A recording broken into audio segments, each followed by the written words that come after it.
Madras cooking நேயர்களுக்கு வணக்கம். இன்னைக்கு அத்தை சமையல் பகுதியில நம்ம பார்க்க போறது ரத்த குழம்பு பார்க்க போறோம். ஆட்டு ரத்தத்தை எடுத்து அதை வச்சு குழம்பு வைக்க போறோம். அதுக்கு தேவையான பொருட்கள்லாம் என்னென்னு இப்ப உங்களுக்கு நான் சொல்றேன்.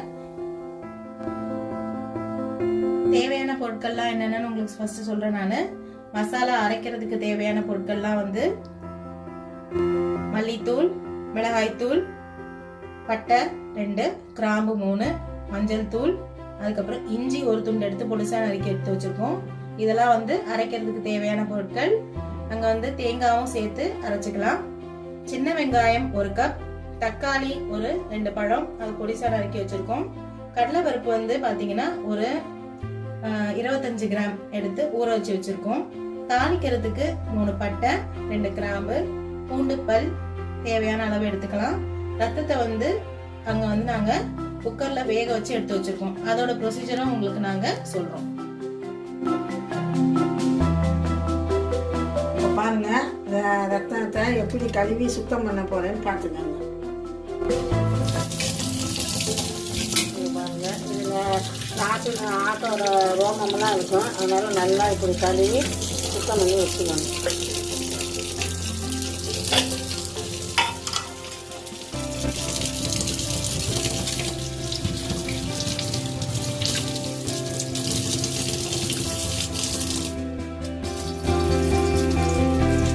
நல்லா இது மேலே தேய்ச்சோம்னா இது இருக்க ரோமம் நீமம் அந்த கல்லு கில்லு எதுவாக இருந்தாலும் ரத்தம் அடை வீணாக போனது எல்லாம் சுத்தமாக போயிடும். எவ்வளோ சுத்தமாக போயிடுச்சு. எவ்வளோக்கெல்லாம் இதெல்லாம் சுத்தமாக அந்த முடியெல்லாம் இருக்கோமோ அவ்வளோக்கெல்லாம் இந்த அடையெல்லாம் நல்லா இருக்கும்.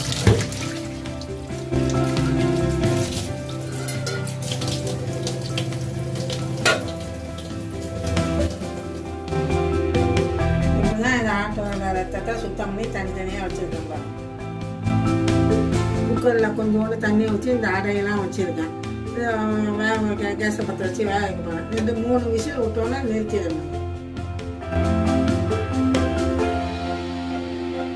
பாருமா, ரத்தம் கழுவி நம்ம சுத்தம் பண்ணோம்ல அந்த தெளிவு வந்து ஒரு கிண்ணத்தில் வச்சு குக்கரில் வச்சுருக்கேன்.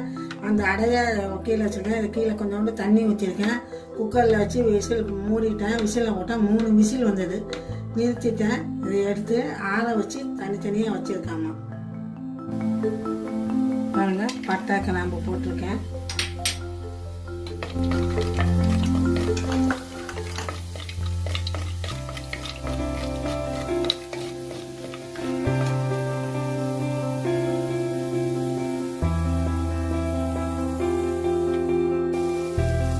கிராம்பு பட்டையும் நல்லா வளர்ந்துச்சு. பாருங்க, வெங்காயம் போடுறேன்.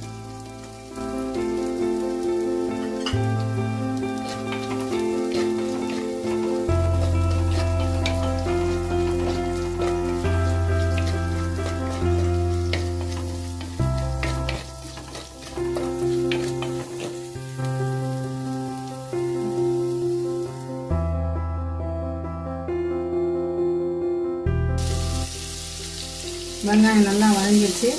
பூண்டு பல்லையும் போடுறேன்.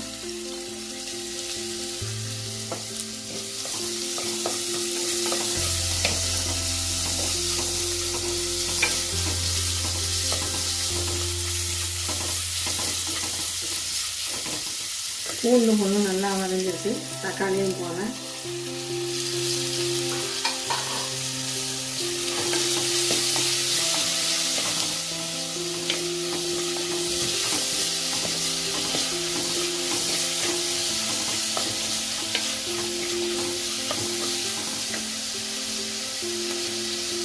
வதங்கினோன்னா கொத்தமல்லி கருவேப்பிலை எல்லாம் போட்டேன்.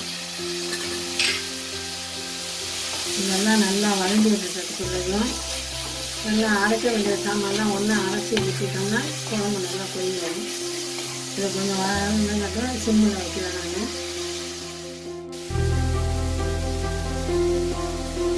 நான் இப்போ கிராம்பை போடுவேன்.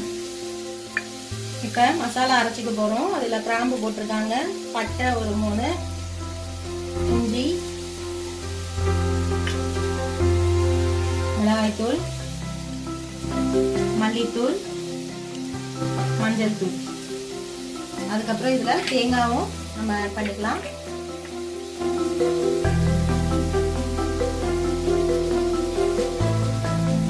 எல்லாத்தையும் நல்லா வந்து விழுதா நம்ம அரைச்சி எடுத்துக்கணும். இப்போ மசாலா அரைச்சி வச்சுருக்கேன். இது வதங்கின வெங்காயத்தில் இதை தூக்கி போட்டுறேன். இந்த மசாலாலாம் போட்டேன். ஊற வச்சுருந்த கடலைப்பருப்பையும் இதில் போடுறேன்.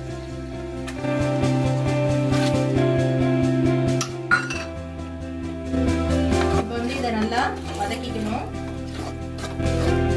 மிக்ஸி ஜாரில் நம்ம அரைச்ச விழுத மீன் இருக்கு இல்லையா, அதுலேயும் தண்ணி விட்டு சேர்த்து இதில் நம்ம ஊற்றிக்கலாம். பாருங்க, இதில் அந்த புளி தண்ணி கொஞ்சோண்டு ஊற்றுறேன்.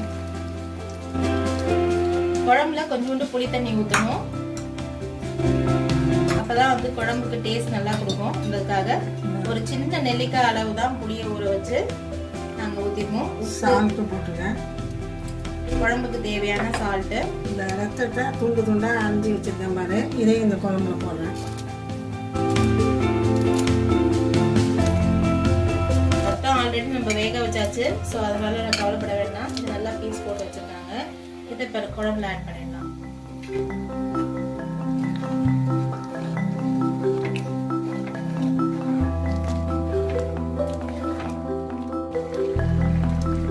இப்போ பாருங்க, ரத்த குழம்பு தயாராகிடுச்சு. துண்டெல்லாம் குழம்பு நல்லா 4 பக்கமும் கொதி வந்துச்சு. ரத்த குழம்பு தயாராகி ரத்த குழம்பு இப்போ நமக்கு செஞ்சு காமிச்சிட்டாங்க. நீங்களும் கண்டிப்பாக ட்ரை பண்ணி பாருங்க. ட்ரை பண்ணி பார்த்துட்டு உங்களுக்கு பிடிச்சிருந்ததுன்னா எங்கள் சேனலை சப்ஸ்கிரைப் பண்ணுங்க. பக்கத்தில் இருக்க பெல் பட்டனையும் கிளிக் பண்ணுங்க. நிறைய பேருக்கு ஷேர் பண்ணுங்க. தேங்க்யூ ஃபார் வாட்சிங் திஸ் வீடியோ.